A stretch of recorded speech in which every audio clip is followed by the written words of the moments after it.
All right, hey everybody. My name is Kyle Burkhalter. I'm going to be doing a case study over the Man of Steel. This was made by Zack Snyder in 2013, and the theme of it, the genre is superhero. It's action-based and it's a science fiction. Written off the comics that were made a long time ago. Many different comics of Superman. This is a little bit more of a darker Superman, a little bit more somber, sad, but still really, really good. Probably one of the best movies in the entire world, in my opinion. Uh, Possibly also because the music behind it was made by Hans Zimmer, my number one artist, of course, but not everyone agrees with that. The theme of the movie is identity and belonging, and it has to do with him taking on a burden of responsibility.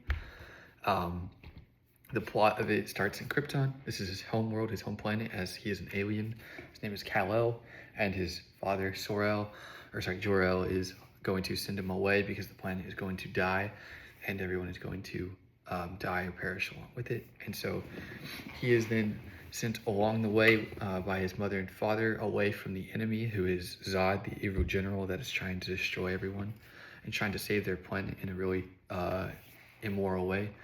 And so he gets sent to Earth. That's where he is as a baby. He is an infant. And then he grows up there on a farmland in Kansas by a family that adopts him when they found him. And they keep his secret until he's about 20-something years old. And then Zod is freed from a prison.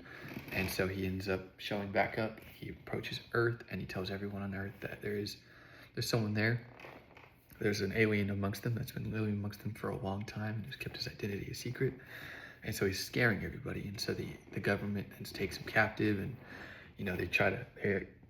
they do their whole process of trying to see if he's an enemy, and then they end up getting captured. Superman is captured along with his love interest Lois Lane, and they're taken to Zod. And then Zod finds out that he has inside of Superman's blood is the DNA required to save his planet, to rebuild Krypton, his planet that died. And so he's going to destroy Earth to do so. And so Kal-El, or Clark Kent as his new identity as a human, his goal is either should he take his heritage as a Kryptonian, or should he take his identity as a human, who he is now, who he's been for the last 20 years. And so he sides with humanity, and he fights to save them from the destruction of Earth and for the creation of Krypton. And the entire movie is amazingly well done, amazing fight scenes, really good CGI, really good music, amazing cinematography. You have many different flights and many different fight scenes and many different emotional and tear-jerking moments, and really close-up intimate moments with Clark when he loses his father, when he loves Lois Lane, and whenever Zod ends up dying. Really emotional moments that pull your heart. Hans Zimmer, again, as I talked about, he's the score behind. He actually replaces John Williams, which is one of my favorite. John Williams did an amazing job with Star Wars, but Hans Zimmer is unparalleled. He's done so many different people. He's done Kung Fu Panda. He did F1. He's done so many amazing music industry portions for orchestras that he does. And he did Flight. Flight was an amazing contrast. It's one of the strengths of the movie is the music that Hans Zimmer adds, but it's Flight. It gives the emotional depth behind Superman's character. And the wardrobe is amazing. The costumes really bring into character the difference between a human and an alien, and really show the difference. It's actually extremely impressive how well they did it. And then the emotional depth is just amazing. It's one of the big strengths of it. One of the weaknesses is definitely the difference between this Superman movie and all the others. Most Superman movies are supposed to be heartfelt and warming and strong and courageous. This one's more of a sadder film. It represents the weak side of the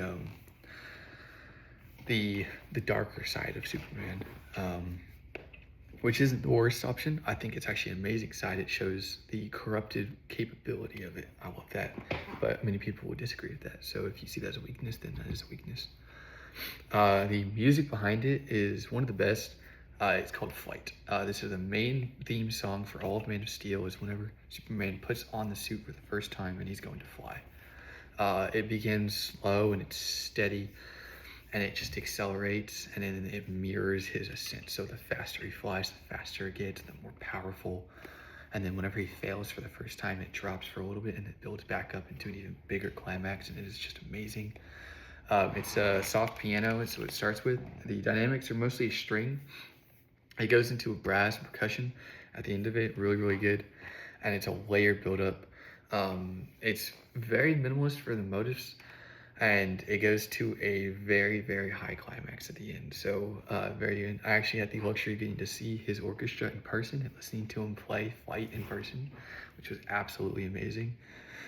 His the rhythms, they evoke propulsion, so the more powerful, the more faster the character moves, and they show like a courage that builds up within them. It actually mimics the sensation of flight. Hans Zimmer did an amazing job. He did the same thing with Kung Fu Panda. He did the same thing with F1 where he mimicked car driving. It's just amazing. A wide range of pitch. It's a low bass and a high brass.